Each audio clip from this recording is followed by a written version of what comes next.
એકવાર પ્રયાગરાજ શહેર એક વિશ્વ વિક્રમી અવસરનું સાક્ષી બનશે। યુપીના પાવન શહેરમાં 13 જાન્યુઆરીથી કુંભ મેળાનો પ્રારંભ થઈ રહ્યો છે। ગંગા નદીના કાંઠે વસેલું આ શહેર અત્યારે અનેકવિધ પ્રવૃત્તિઓથી ધમધમી રહ્યું છે। સ્વાભાવિક રીતે જ કુંભ મેળા જેવા પાવન પર્વમાં પ્રયાગરાજની મહત્તા અનેક ગણી વધી જાય છે। એવો અંદાજ છે કે 1.5 મહિના સુધી ચાલનારા મેળામાં દેશ વિદેશથી અંદાજે 25 કરોડથી પણ વધુ ભક્તો અને પ્રવાસીઓ આવશે। અહીં અમુક ખાસ તિથિઓએ નહાવાનું ભારે મહાત્મ્ય છે અને આ કારણોસર આ ખાસ તિથિઓએ શ્રદ્ધાળુઓની ભીડ ઉમટે છે। પહેલા કુંભ મેળો મહાન યાત્રા સ્થળ ગણાતું હતું, પરંતુ હવે તેનો પ્રચાર યાત્રા સ્થળની સાથે સાથે જ સનાતન હિન્દુ સંસ્કૃતિને નજીકથી સમજવામાં ઉપયોગી થાય તેવા ફરવાના સ્થળ તરીકે પણ થઈ રહ્યો છે। હવે વિદેશથી પણ વિદેશીઓમાં કુંભ મેળામાં ભાગ લેવાની જબરદસ્ત ઘેલછા જોવા મળે છે। જો તમે શ્રદ્ધાળુઓ હો અને તમારી પાસે સુખ સગવડ પાછળ ખર્ચ કરવા માટે પૂરતા પૈસા હોય તો તમે તમારે પવિત્ર ગંગા નદીમાં ડૂબકી મારીને બધા જ પાપ ધોઈ નાખવા માટે હવે અગવડો અને અસુવિધાઓ સહન કરવાની જરૂર નથી। સંગમ નગરી પ્રયાગરાજ ખાતે યોજાનારા કુંભ મેળા માટેની તૈયારીઓ જોરશોરથી શરૂ થઈ ગઈ છે। દરરોજ લાખોની સંખ્યામાં ઉમટી પડનારા આસ્થાળુઓ અને સ્વાગત માટે સડકો, ઉદ્યાનો, વિવિધ ચોકોના નવા જામા પહેરવાનું આયોજન થયું છે। સાથે સાથે જ અહીંના 5 મુખ્ય મંદિરો સહિત ડઝનેક મંદિરોને રંગબેરંગી રોશનીથી નવડાવવાની તૈયારી પણ પર્યટન વિભાગે શરૂ કરી દીધી છે।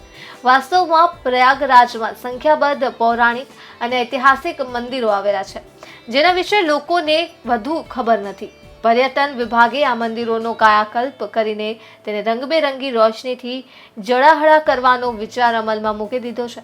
જે મંદિરોનો જીર્ણોદ્ધાર થવાનો છે તેમાં બડે હનુમાન મંદિર, શંકર વિમાન મંડપ, સિવિલ લાઇન્સ સ્થિત હનુમાન મંદિર, આલોપ શંકરી મંદિર સહિત 1 ડઝન જેટલા મંદિરોનો સમાવેશ થાય છે। પ્રયાગરાજમાં પહેલી વખત મંદિરો પર રંગબેરંગી લાઇટિંગ કરવાનું આયોજન કરાયું છે।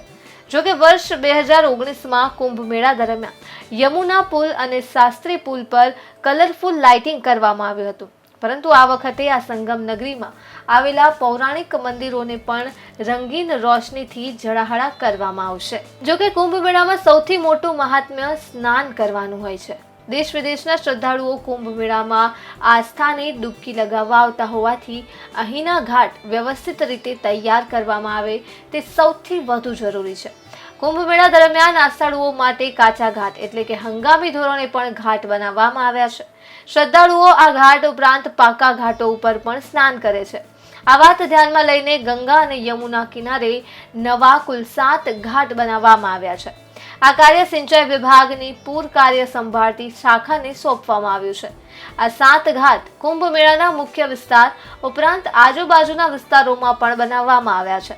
આ 7 ઘાટમાંથી 4 યમુના નદીના કાંઠા વિસ્તારોમાં અને 3 ગંગા નદીના કિનારાની આસપાસ તૈયાર કરાયા છે। કુંભ મેળો પૂર્ણાહુતિ પામ્યા પછી પણ શ્રદ્ધાળુઓ અહીં સ્નાન કરી શકશે। સામાન્ય રીતે સંગમમાં સ્નાન કર્યા પછી આસ્થાળુઓ કપડાં બદલવામાં મુશ્કેલીનો સામનો કરવો પડતો હોય છે, પરંતુ નવા બનાવવામાં આવનાર ઘાટો પર વસ્ત્ર બદલવા માટે કેબિનો ઉપરાંત પાર્કિંગ, યજ્ઞશાળા, આરતી સ્થળ અને ધ્યાન કેન્દ્રો પણ તૈયાર કરવામાં આવ્યા છે।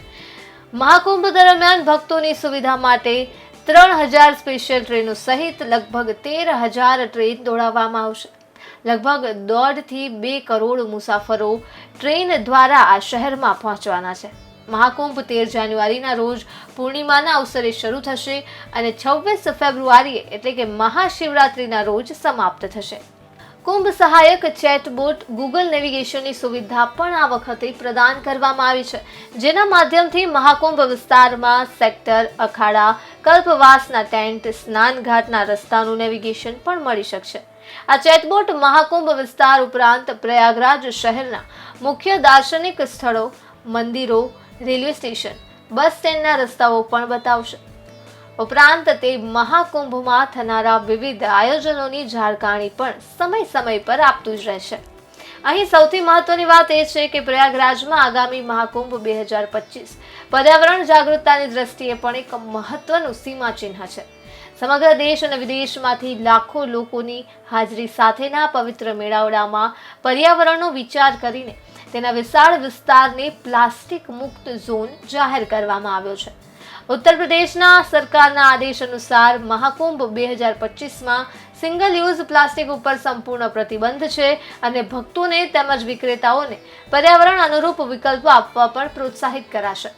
અધિકારીઓએ પુષ્ટિ કરી છે કે સ્થિરતા પર કેન્દ્રિત આ અભિગમ મહાકુંભને આધ્યાત્મિક ભક્તિમાંથી પર્યાવરણનું સન્માન કરનારા ઉત્સવમાં પણ પરિવર્તિત કરશે. એક અંદાજ મુજબ કુંભ મેળાના આયોજનથી ઉત્તર પ્રદેશ માટે 1.2 લાખ કરોડ રૂપિયાનું રાજસ્વ ઉત્પન્ન થશે. CIIના રિપોર્ટમાં કહેવામાં આવ્યું છે કે કુંભ એક આધ્યાત્મિક અને ધાર્મિક આયોજન છે, પરંતુ તેનાથી જોડાયેલી આર્થિક ગતિવિધિઓથી 6 લાખ લોકોને રોજગાર પણ મળશે. ઉત્તર પ્રદેશ સરકારે 50 દિવસના કુંભ મેળા માટે 4,200 કરોડ રૂપિયાની ફાળવણી કરી છે, જે વર્ષ 2013ના કુંભ મેળાથી લગભગ 3 ગણી રકમ છે.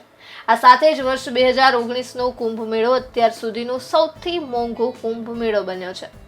CIIના અભ્યાસ પ્રમાણે હોસ્પિટાલિટી સેક્ટરમાં 2.5 લાખ લોકોને રોજગાર મળશે અને એરલાઇન્સ તેમજ એરપોર્ટ ઉપર અંદાજિત 1.5 લાખ લોકો માટે રોજગારીની તક ઊભી થવાની છે.